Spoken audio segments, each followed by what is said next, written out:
Ito ang GMA Regional TV News. May init na balita na tayo, hatid ng GMA Regional TV. Nakaranas ng masamang panahon ang ilang lugar sa Luzon dahil sa epekto ng shear line. Chris, saan-saan po yan? Connie, sa TV Albay, nagkaroon ng flash flood sa ilang barangay. Nagulat na lang ang mga residente nang biglang rumagasa ang tubig sa kalsada. Nalubog sa tubig ang ilang tricycle. Kanya-kanya namang salba ng gamit ang mga residente. Inabisuhan sila na manatiling alerto at lumikas kung kinakailangan. Nagkaroon naman ng rock slide sa isang kalsada sa Pinukpok, Kalinga. Patuloy ang clearing operations sa lugar para alisin ang malalaking tipak ng bato. Hindi muna pinapadaanan o pinapayagang dumaan sa kalsada ang malalaking sasakyan.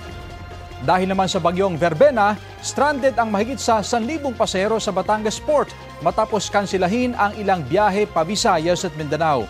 Sa uling ulat ng Philippine Ports Authority kagabi, nasa 1,194 na pasahero ang stranded doon.